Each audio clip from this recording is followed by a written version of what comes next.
esperando o pessoal voltar, e aí a gente encerra essa reflexão da primeira parte, né, do capítulo 10 do livro Espiritualidade Emocionalmente Saudável. A Vilma e o Fábio já voltaram aqui, aguardando só os demais chegarem por aqui. Enquanto isso, estou verificando aqui se a primeira parte ficou salva ou se o Instagram me deu uma derrubada. Não, está salvo aqui, que bom. Gente, às vezes a gente passa meio que uns apuros aí, porque às vezes eu faço uma bobagem aqui, salvo errado, pode acontecer, mas às vezes dá um bugzinho também, né? Vocês sabem como funciona isso. Nem sempre... Olha lá, minha voz aparecendo ali, que bom. Joia. Legal, gente. Natanael chegando. A Kátia, minha amiga Kátia, chegando aqui também, na segunda parte. Você estava na primeira parte, Kátia? Eu não cheguei a te ver. Mas que bom que você está aqui nessa parte final com a gente também. Simone, a Lília. Joia. Muito bem. Bom, gente, então, vamos lá. Enquanto o restante do pessoal vai chegando, só fazendo uma breve retomada do que nós encerramos aqui na primeira parte da live, na primeira live, né, na primeira hora. Nós falamos então sobre o ofício divino, sobre a necessidade de estabelecermos uma regra de vida que seja intencional, que não seja apenas habitual ou que seja apenas quando dá tempo, porque nunca vai dar tempo, né? E quando der tempo a gente acaba esquecendo e vai fazer outra coisa. Então, planejar intencionalmente. E aí a gente mostrou através do exemplo de Daniel, que Daniel, mesmo num ambiente totalmente hostil à vida com Deus, e que intencionalmente trabalhava para desconstruir a fé e a vida dele com Deus, ainda assim ele conseguiu se manter firme, fiel, produtivo e útil para o reino da Babilônia. A Kátia está falando, infelizmente, não, sinal ruim hoje. Kátia, eu te entendo. Eu sei que o sinal aí onde você mora é via rádio, né? E via rádio, eu já vivi isso alguns anos atrás. Há bastante tempo atrás, mas enfim. Mas que bom que você está aí comigo. Comigo e com a gente aqui, né? Com todos aqui participando. Fico muito feliz.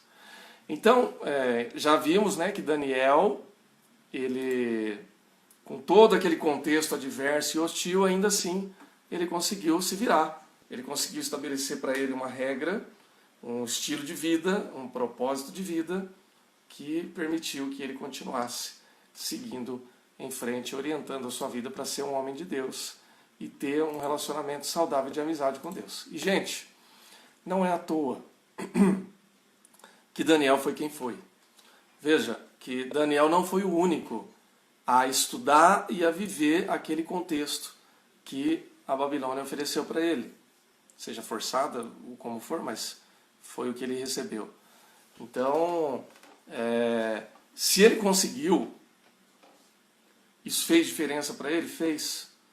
Então não foi só o estudo secular que ele recebeu que o beneficiou. Claro que ele teve, sem toda aquela estrutura, sem todo aquele entendimento, talvez ele não pudesse ocupar um cargo no governo que ele ocupou.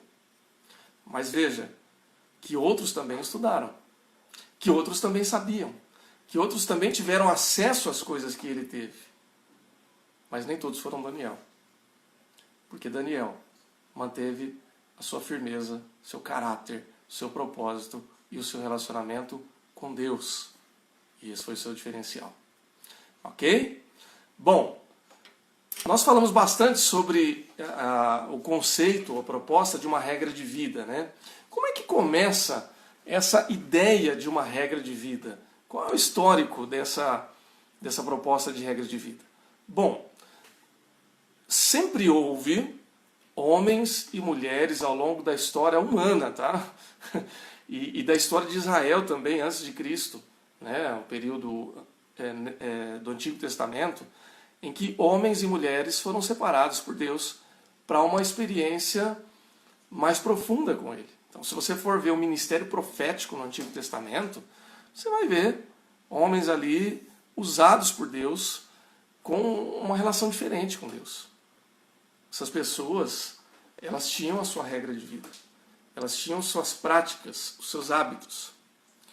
Bom, posteriormente nós temos o evento da chegada de Cristo e toda uma reorientação da fé direcionada a partir de Cristo, que nós conhecemos como igreja cristã. Você vai ver os evangelhos, depois você vai ver o livro de Atos, lá a fundação da igreja propriamente dita, com a descida do Espírito Santo, com os Atos dos Apóstolos, com o ministério apostólico depois posterior, e por aí vai. Mas a partir do século III depois de Cristo, começou-se um movimento de homens e mulheres que paulatinamente foram se retirando da sociedade e foram indo para os desertos do Egito, da Síria, da Palestina e da Arábia para buscar a Deus. Vamos entender um pouquinho a respeito de história da igreja, só para situar aqui por que esse movimento ele aconteceu. Até os tempos de Cristo, era muito mais comum esse movimento espiritual de um certo afastamento. Então, por exemplo, a comunidade dos essênios, lá nos tempos de Cristo, era uma comunidade judaica que vivia no deserto, que buscava um afastamento da sociedade para viver uma vida espiritual mais profunda, mais íntima, mais diferenciada, vamos dizer assim. Alguns dizem, por exemplo, que João Batista fazia parte de uma dessas comunidades, porque João Batista, ele era a voz que clamava no deserto, aquele que se alimentava das comidas do deserto. Né? Não vou nem citar aqui para não embrulhar o teu estômago aqui perto da hora do almoço. Mas enfim, se quiser citar aí, fica à vontade. Mas é o seguinte, esses movimentos eles sempre existiam, ou sempre existiram, e o conceito, a ideia, na verdade, era buscar um caminho para se libertar das distrações que a vida normal oferecia em busca de uma vida mais profunda e mais íntima com Deus. Por isso que esses movimentos existiam. Esse movimento depois, pois é, Vilma, é isso aí, né? Faltou o mel, né? Dieta do deserto, né? Seja ela qual for. Isso, Vilma, exatamente, mel silvestre. É que é meio estranho, né? Uma dieta meio estranha, né? Acho que ele foi um vegano pré-movimento vegano. Mas enfim, era um movimento do deserto. E João Batista era um cara... Pois é, o mel silvestre é uma delícia. O mel silvestre. Bom, esse movimento, gente, ele acaba tendo uma retomada a partir do século III. Deixa eu fazer uma pergunta para você. Se você conseguir responder rapidamente para mim, você responde, senão eu dou a resposta. Qual o evento importante que acontece na história da igreja cristã e que dá toda uma virada no cristianismo a partir daí no século de número 3 ou no século III? Qual a grande virada da história da igreja que acontece no século III e que vai fazer toda uma mudança na história da igreja daí para frente? 30 segundos. Você me dá uma resposta. Se não souber, eu falo. 30 segundos é uma golada d'água, tá?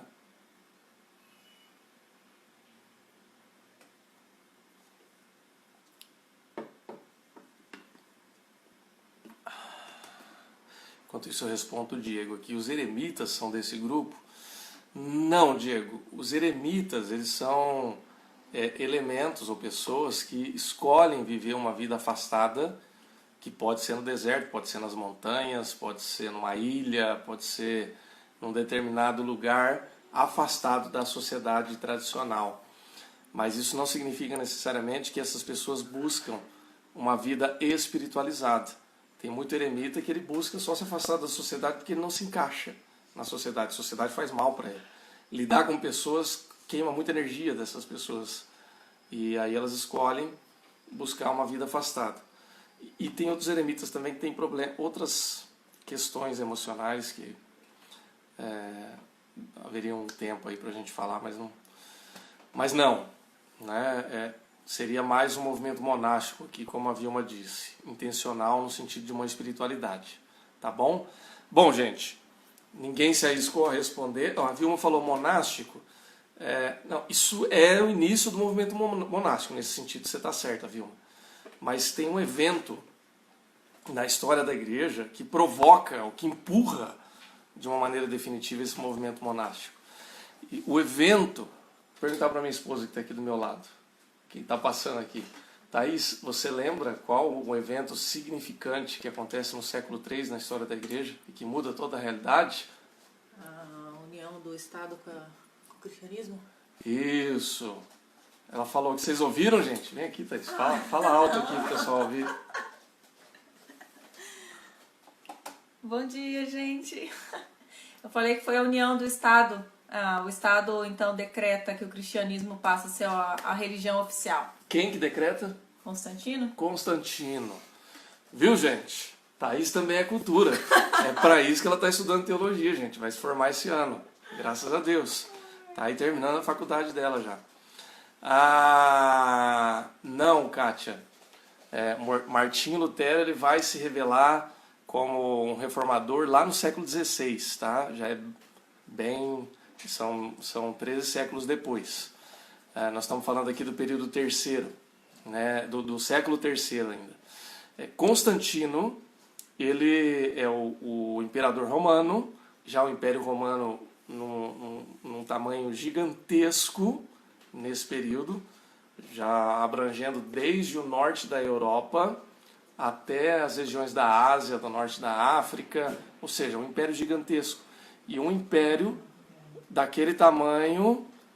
Valeu, Kátia. A Kátia disse que você mandou bem, viu, Thaís? Agora eu tô mandando um beijo. Tá mandando um beijo para você, Kátia.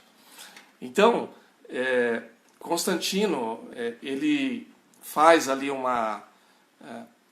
não dá para contar toda a história aqui, gente, porque senão a gente perde muito tempo da live. Mas, resumindo a história, Constantino, ele faz um propósito onde, dentro da lógica de Constantino é um cara muito controverso, mas ele faz um propósito ali que se o Deus dos cristãos, porque até então ele não era cristão e nem Império Romano, até o século III, o cristianismo ele ainda era mal visto e perseguido.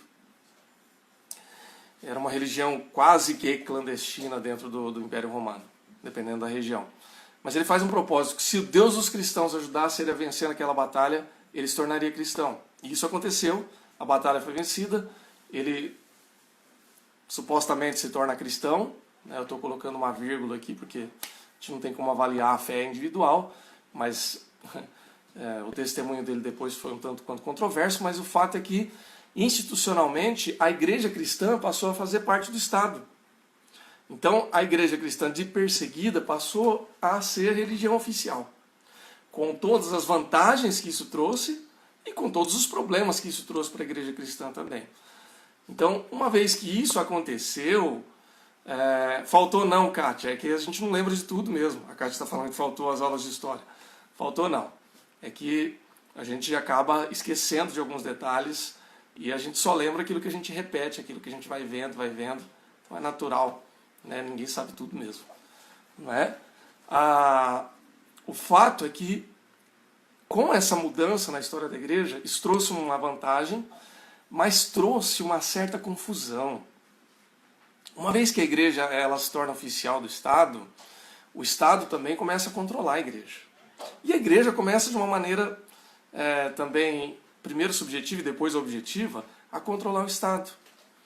Então isso trouxe também uma institucionalização generalizada da fé. E aí alguns indivíduos começaram a não se enquadrar, não se ajustar mais a essa estrutura. Começaram a perceber o seguinte, olha, isso aqui não está... Do jeito que está aqui, a gente não está conseguindo ter uma espiritualidade saudável. E por isso eles começaram a se afastar. E começaram a ir para regiões onde eles não teriam contato com a civilização normal. Onde era isso naquela região, naquele momento? Deserto. No começo, era um conjunto de atitudes individuais. Pessoas que optavam por isso.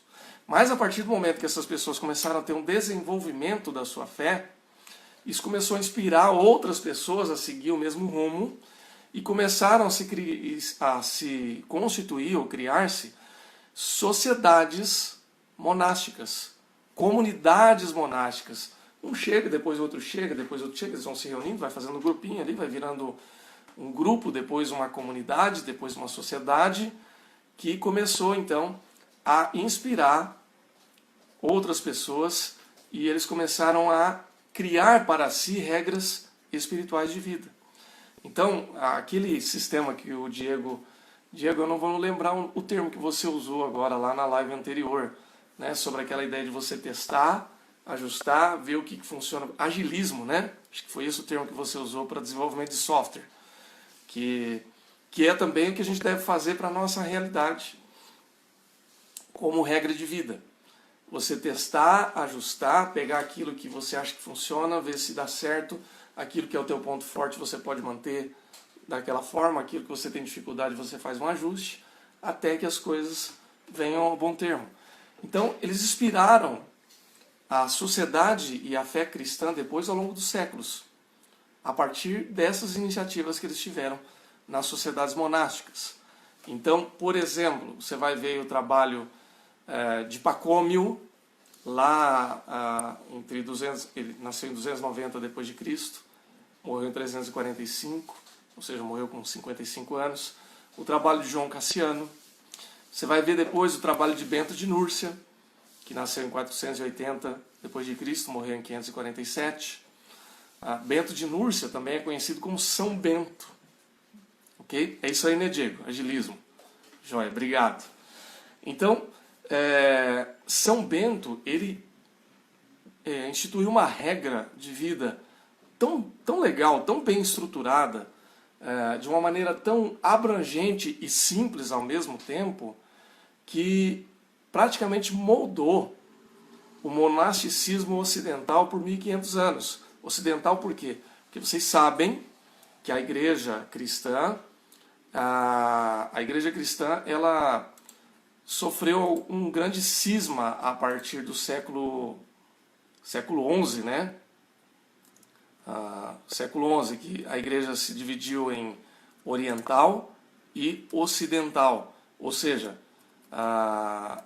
aquela igreja que nós conhecemos hoje como ortodoxa, ou igreja oriental, se você assim quiser chamar, ela começou a ter a sua própria vida, a sua própria realidade, e os movimentos espirituais ou espiritualistas que surgiram naquele contexto, eles eram chamados de movimento oriental e etc.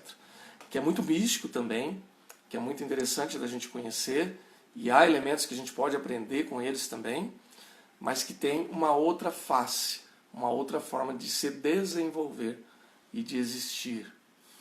O Diego está perguntando aqui, Concílio de Trento foi nessa época? Não, Diego, o Concílio de Trento, se eu não me engano, a gente não vai lembrar tudo, né? Mas o Concílio de Trento, ele já vem por conta da Reforma Protestante.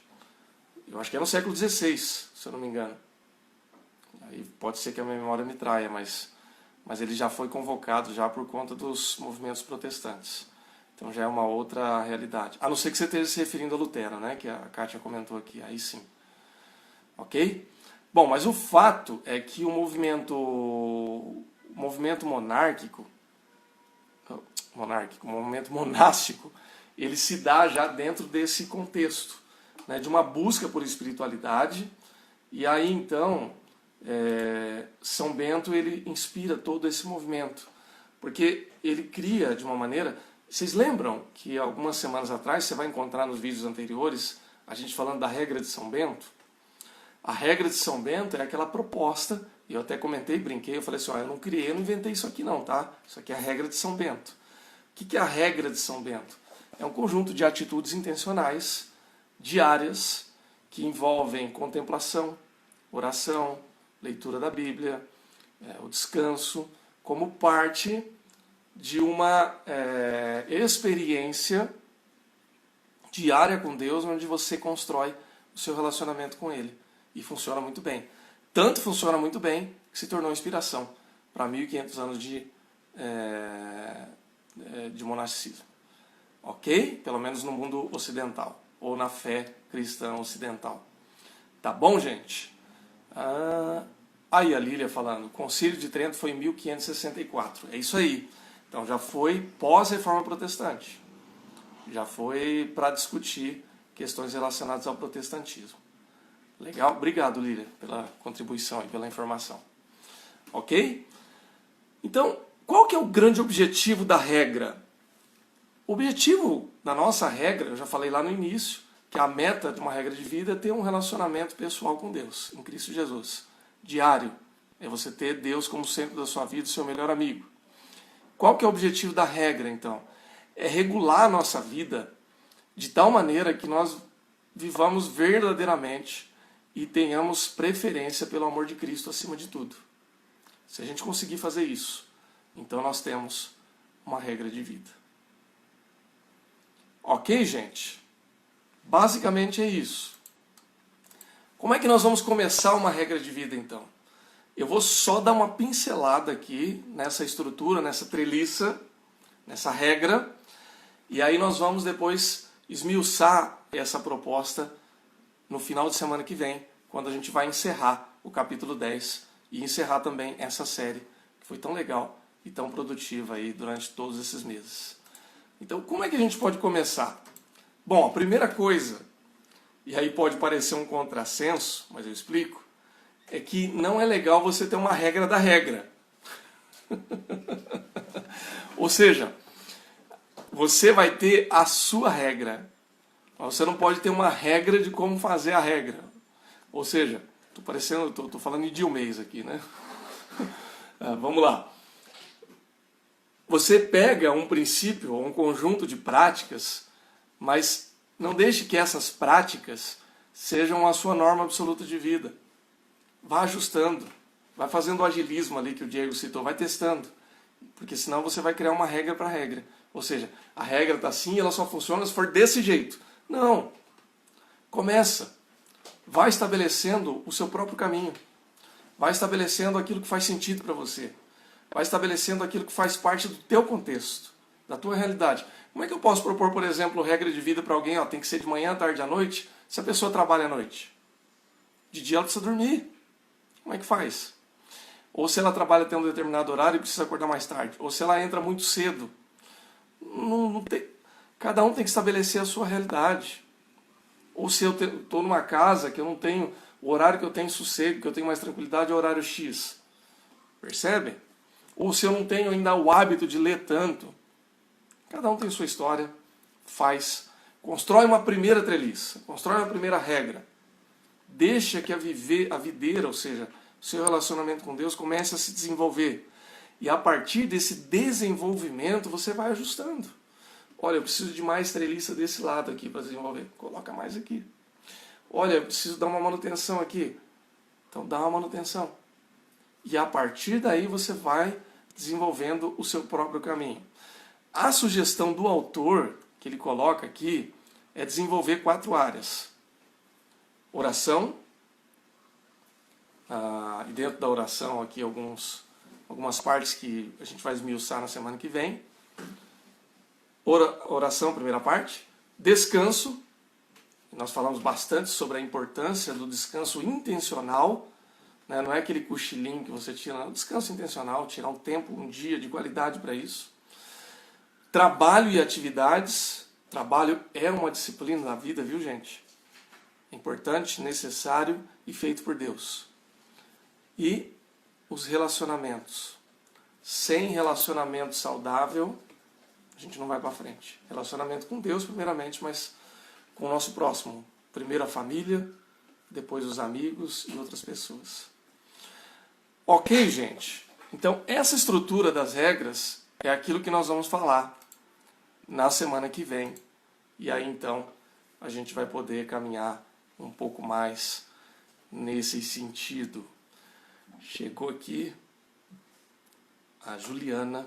Chegou aqui minha amiga Solange também. Que legal, Solange, que você está aqui. Pena que você está pegando no finzinho agora aqui, nós estamos encerrando. Mas vai ficar gravado aqui no Instagram, se você quiser acompanhar depois. E também o nome do livro é Espiritualidade Emocionalmente Saudável, do Peter Scazzero. Talvez esteja aparecendo invertido aí para você, mas dá pra gente ler do avesso aqui, né? Espiritualidade Emocionalmente Saudável, do Peter Scazzero. Pois é, Sol, puxa vida. Sol, no sábado é sempre às 10h30 da manhã que a gente começa, tá? Começa às 10h30 da manhã, a gente faz 1 hora. Quando dá mais ou menos 11h30, a gente fecha a primeira parte e começa a segunda parte, que sempre é mais curtinho, dá 20 minutos, meia hora, e a gente encerra. Tá bom? Mas está tudo gravado. E assim, se você tiver interesse em ver a série desde o início, para quem não teve acesso, no meu perfil aqui no Instagram, você tem um link, você clica, você vai para o meu canal do YouTube. Vai abrir lá um Linktree com todos os canais. No meu canal no YouTube, você tem todos os vídeos, tem 31 vídeos até hoje, com todos os episódios da série, tá bom? Com esses últimos episódios, nós vamos chegar acho que a 35 vídeos, que vai dar a série toda, tá? E eu vou te dar um toque depois quando a gente tiver, nós vamos começar outra série já no mês de agosto, com um novo livro, e vai ser muito legal, e já é minha convidada, tá? E muito feliz que você está aqui nesse final, com todos os irmãos e irmãs aí que têm nos acompanhado esse tempo todo. Tá joia? Gente, alguma dúvida, algum comentário, alguma curiosidade que talvez você tenha aí, a gente pode ir acompanhando e falando ainda. Temos mais 4 minutinhos aqui para a gente encerrar essa segunda parte, vai dar meia hora. Falei que seria 15, 20 minutos, vou dar meia hora. Algum comentário, gente? Alguma pergunta, alguma curiosidade que vocês queiram postar? Posta aí, comenta e a gente vai finalizando.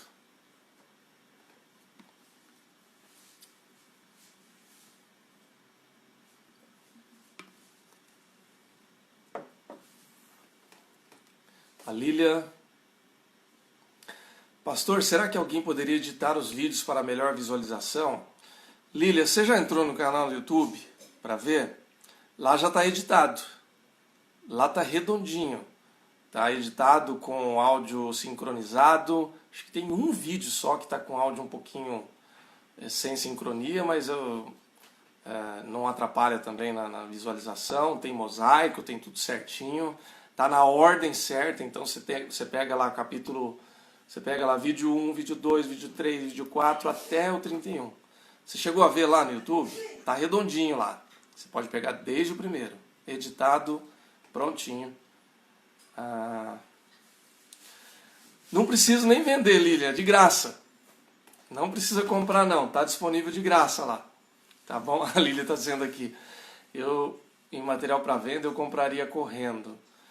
Não precisa, tá no YouTube, tá disponível, tá de graça. Eu vou fazer o seguinte, eu mando para você em mensagem o link com o canal, tá bom? Mas, para facilitar, gente, vai lá, você pega o meu perfil, clica no meu perfil no Instagram assim que acabar, você vai clicar lá, tem um linkzinho. Você clica naquele link, vai aparecer lá vários campos. Tem lá o meu site, tem o canal no YouTube, tem o meu contato, porque meu Instagram ele é Instagram profissional, né? Eu uso ele para terapia também. Então, uso para as duas áreas que eu trabalho, que é meu ministério pastoral e meu trabalho como hipnoterapeuta. Então, eu deixo à disposição lá. Aí isso, você não viu, né? Então, não preciso nem mandar, você pode clicar lá, vai estar lá, meu canal no YouTube. Acho que é assim que tá. Vou até olhar aqui para falar certinho como que tá. Estou abrindo aqui. O link está aqui. Canal no YouTube. Está escrito assim, ó, canal no YouTube, Hipnose, Espiritualidade e Inteligência Emocional. Você clica lá que tem uma porção de vídeo. A maior parte dos vídeos é dessa série, tem live que eu fiz com hipnoterapeuta, a Gisele segue o canal, tem bastante gente aí que está seguindo. E, inclusive, gente, se vocês quiserem divulgar meu canal, eu agradeço. Então, se inscreve lá, divulga para quem você quiser, manda o link pelo WhatsApp aqui, você ajuda a divulgar esse trabalho. Não tenho interesse em vender esse material não, ele está gratuito. Se puder abençoar alguém, eu vou ficar muito feliz, né? Quem puder ser alcançado aí, eu agradeço. Tá bom? Se vocês puderem divulgar, eu vou ficar bastante feliz. E se puder abençoar outras pessoas, né? Tá joia? Gente, alguma dúvida, algum comentário mais, alguma questão que vocês tenham aí, pode perguntar. Então a gente vai encerrando, nós estamos aqui no limite do nosso horário. Ok, gente? Tudo bem? Tinha essa pergunta da Lília.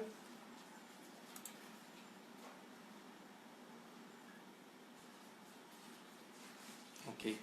No canal, inclusive, aqui eu estou até editando os títulos, porque para facilitar a minha vida aqui, porque hoje sou eu que faço a edição, eu que subo no canal, é um trabalho prazeroso, mas consome tempo, né? Isso aqui vai virar podcast depois, viu, gente? Foi a sugestão do Natanael. Eu vou subir esse podcast, talvez no Spotify, para quem quiser ouvir o áudio depois. E aí facilita também. Tá bom? Mas tá lá, eu estou editando os títulos devagar, porque no começo eu só copiava e colava o título para facilitar, né? Mas você tem ali as possibilidades. Só uma sugestão, quando você for lá no canal, você vai na playlist, nas playlists, porque aí tem listas por temas separados. Aí tem uma playlist só dessa série, Espiritualidade Emocionalmente Saudável, tá com 31 vídeos, por enquanto. Hoje a gente gravou mais 2. Essa semana eu subo os vídeos que está aqui. Você vai encontrar também no canal da igreja, no Facebook, IPI de Vila Moinho Velho. Você tem todos esses episódios. Facebook talvez você vai ter que procurar um pouquinho mais, porque é a lógica da plataforma lá, né? Mas aí fica como opção, tanto faz. Tá bom, gente? Pessoal, legal. Isso aí, Diego. O podcast ajuda nisso também, porque você não precisa do visual, né? Só no auditivo você pode fazer exercício, pode fazer caminhada, outras coisas mais. Pessoal, obrigado pelo tempo precioso de vocês aqui comigo. Gostei muito. Essa interação ela é muito rica. E para quem está nos ouvindo aqui no domingo, na IPI de Vila Moinho Velho, que Deus abençoe a sua vida também. Depois eu vou falar sobre algumas estratégias para a gente fazer isso de maneira que tanto o Facebook quanto o Instagram possam ser beneficiados. Tá joia? Mas não vou dar spoiler não, deixa para o final de semana que vem. Deus abençoe a todos e a todas. Amanhã nós temos... Amanhã não, tá? Estou falando no Instagram aqui, mas eu vou falar como se eu estivesse falando aqui no Facebook já. Nesse domingo, imediatamente encerrando essa aula aqui, nós temos a atividade com as crianças. Então, pessoal, já prepara aí o canal da IPI de Vila Moinho Velho aqui no Facebook. Nós temos a atividade do Ministério Infantil, que é uma bênção, que as minhas crianças acompanham e que nós precisamos que você, pai, mãe, irmão mais velho, tio, tia, avó, que você ajude as suas crianças aí para que elas possam acompanhar essa atividade que é feita com muito amor e com muita qualidade também. Tá joia?